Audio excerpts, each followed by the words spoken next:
Okay, go. Okay, good evening, ladies and gentlemen.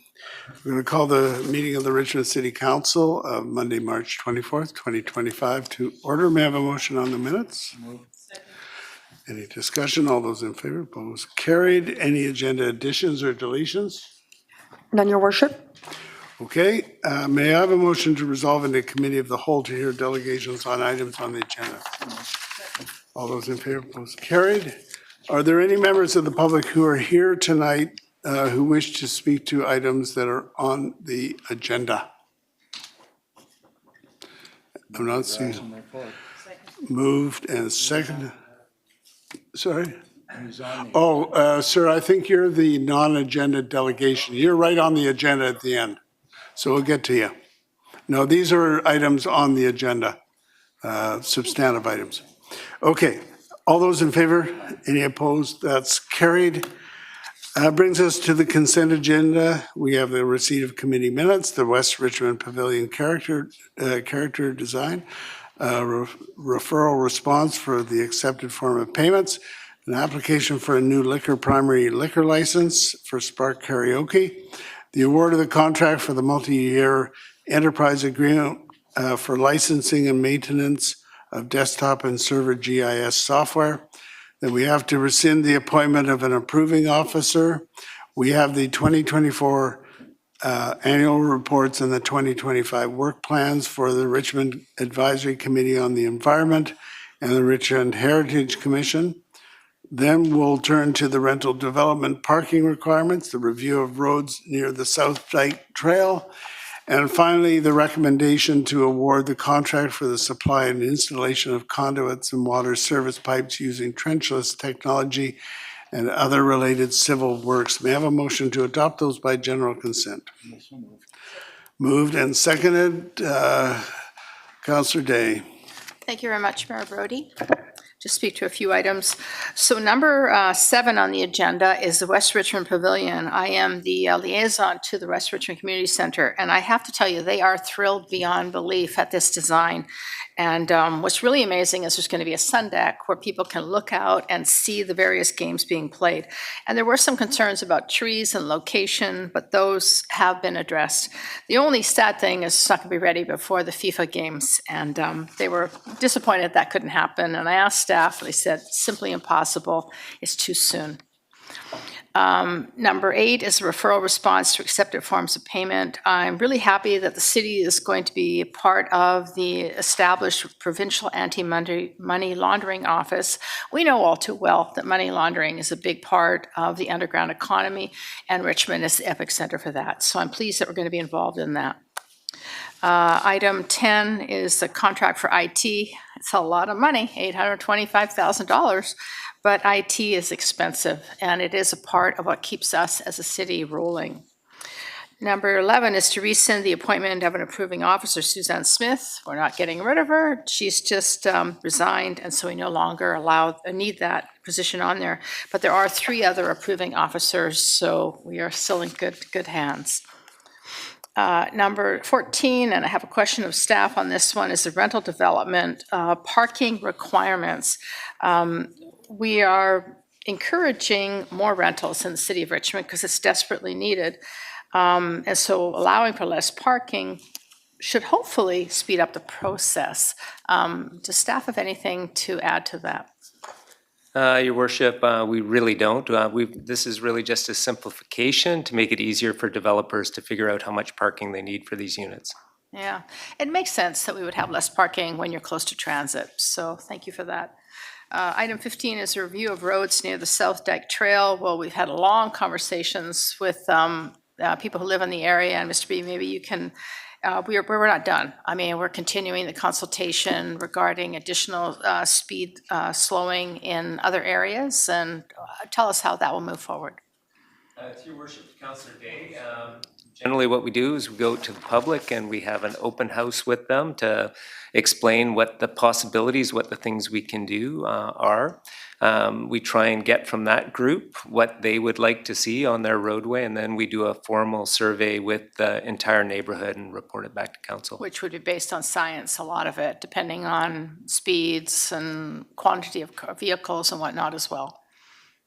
Through your worship, Councillor Day, yes, we do present all of that information. We do a road survey and a traffic count, and we do present that as part of the package to the Perfect. public. Well, this is a good example of the public and staff and council working together to find solutions to problems, because we can't be everywhere. So it's always appreciated when people come forward from the community and tell us about their concerns. So thank you very much. Councillor Heed. Thank you, Mayor. And this relates to item number 8, the referral of accepted forms of payment. And we as a city can advocate as hard as and as much as we can to other levels of government that have a responsibility to deal with this. The federal government, the provincial government, even when you look at establishing the Anti-Money Laundering Office, which was part of the Cullen Commission, it's a responsibility of the province to do this. FINTRAC is a responsibility of the federal government.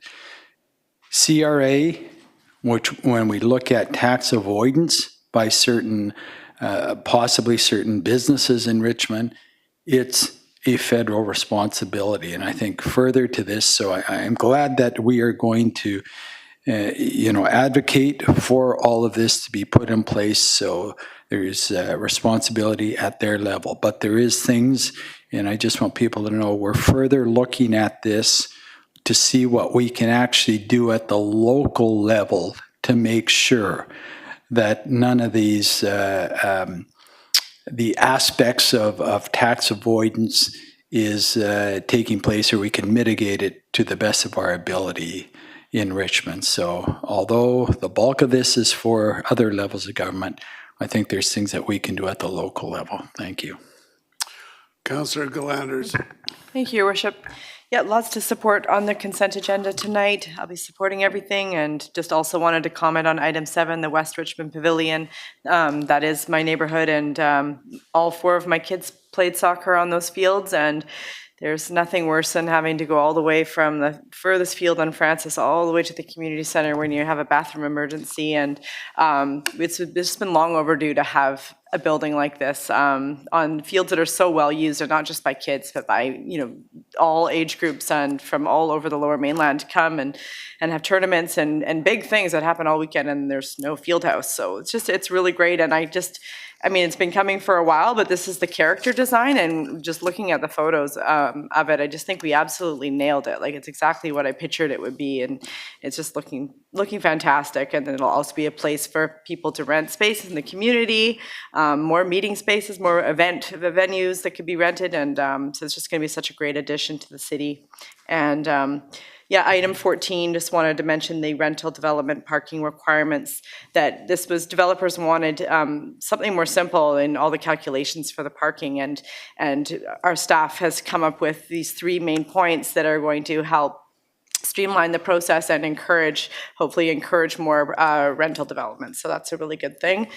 And yeah, the review of the roads near the South Dyke Trail, item 15, we've just recently made a number of improvements to the safety on that road, reducing the speed and adding cushions. And so we're just going to wait and see the effects of that before determining if there's anything further that needs to be done, or if that's enough for now. And that's all I'm going to comment on, and thanks.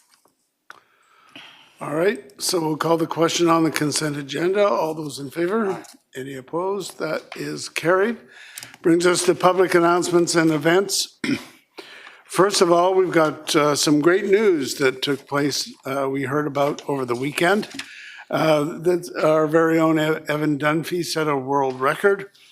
We want to extend congratulations to Evan for setting a new world record in the 35-kilometer race walk in Slovakia this past weekend.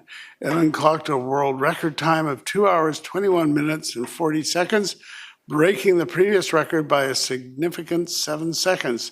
So well done to Evan Dunphy. Then we have the 55 Plus Wellness Fair. Residents age 55 and over are encouraged to attend the biennial Activate Positive Aging Fair on Thursday, March 27th. That's just a couple days from now. Held at the Senior Center at Minaroo Center for Active Living from 10 o'clock a.m. to 3:30 p.m. The free event provides information on health, wellness, and safety for seniors, their families, and caregivers. So if you want more information on that, go to the website /activate. Then there's preschool and out-of-school registration. Registration for those categories begins on Tuesday, April 1st and runs until Thursday, April 10th. For a list of the openings and details, go to richmond.ca/preschools. And then we have the Holy Festival. The public is invited to join the South Asian community in celebrating the Richmond Holy Festival on Saturday, April 5th at 1:00 p.m. This is a free afternoon of dance, music, and family-friendly activities to take place at the South Arm Community Center. If you want details of that one, go to the city website. Then we have the Recreation and Sport Job and Volunteer Fair. The city's community associations are hosting 2 job fairs on Saturday, April 5th for anyone seeking a volunteer or paid recreation position. The first takes place at South Arm Community Center from 10 o'clock to 11:30 a.m. The second is at Thompson Community Center from 3 o'clock to 4 o'clock p.m. That's on Saturday, April the 5th for the 2 job fairs. If you want more information, go to richmond.ca/association careers. Then we have the Cherry Blossom Festival. It's an ever-popular event. The Richmond Cherry Blossom Festival returns to Garry Point Park on Sunday, April 6th from 11 o'clock in the morning to 4 p.m. You can go out to Garry Point Park and you'll see the 255 Acapona cherry trees that were donated to Richmond from Wakayama, our sister city in Japan. The festival celebrates the cultural richness of Japan and the impact of Japanese immigrants to the growth and history of our city. So if you want more information on that one, go to richmondcherryblossomfest.ca. That is, among so many festivals, that's really a good one. And finally, our next council meeting, as a reminder, will be on Monday, April 14th at 7 o'clock p.m. So with that, let's have bylaws for adoption, Madam Clerk. Thank you, Your Worship. There are 4 bylaws for final adoption with no opposition. Moved and seconded. Discussion. All those in favor? Any opposed? That is carried. Brings us to the public delegation on non-agenda items. May I have a motion to resolve into committee of the whole to hear delegations on non-agenda items? Moved and seconded. All those in favor? Any opposed? That is carried. So Jeff Golby, we'll call on you. Please come down, have a seat, introduce yourself, and you're being given 5 minutes to make your views known. Great. Thank you. Hello, Council. My name is Jeff Golby. I live in Steveston with my wife and 2 kids. We both work in the nonprofit sector. We bought our home in 2021 from a foreign buyer who wasn't present in the neighborhood and let the home run down. We renovated the home by ourselves extensively, put in a 2-code legal suite. When we finished the suite, we rented it out to a family friend. But interest rates on our home went from 1.5% to just over 6% in 1 year, and our monthly payments more than doubled. On an $850,000 mortgage, rent control allowed us to raise the rent by about $11 a month at the end of the year. So I took on multiple jobs to keep us afloat. Eventually, our tenant moved out, ironically, to save herself money. So we were faced with a painful decision: either sell the house after just 1 year and move out of Richmond, or try Airbnb. So we gave short-term rentals a shot, and it worked. In that first year, we had a wide range of guests. Parents visiting their kids from UBC, cruise ship passengers, predominantly who preferred Steveston to downtown Vancouver, former Steveston residents who came back to visit family, many Americans coming up for the night market, and yes, people who booked Taylor Swift a year in advance, and we already have inquiries for FIFA. We've created a local guidebook, recommended spots like Steveston Pizza, Sinfully the Best because we leave their chocolates on our pillows, and Hokkaido. We contributed to the $1.78 billion in Richmond's tourism economy, not just through the tourism tax, but by sending our guests to the businesses they love. We've never had a rowdy guest, never had a complaint. It's just a small, peaceful way for us to stay in our community and share our home. My kids clean for extra money. About a year ago, we received a notice from a bylaw officer.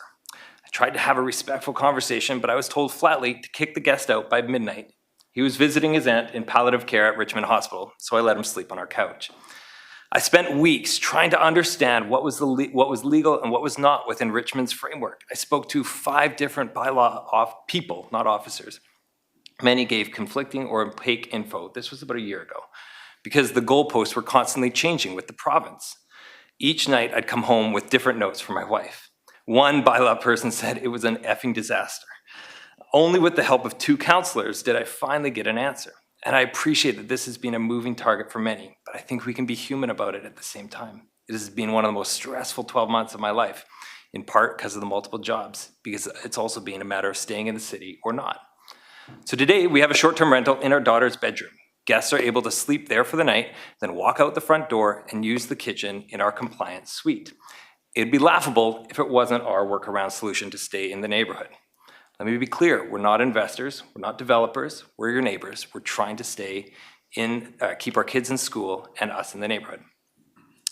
There's a few systemic issues here at play, I think. Richmond's definition of short-term rentals conflicts with the province's new Short-Term Rental Act.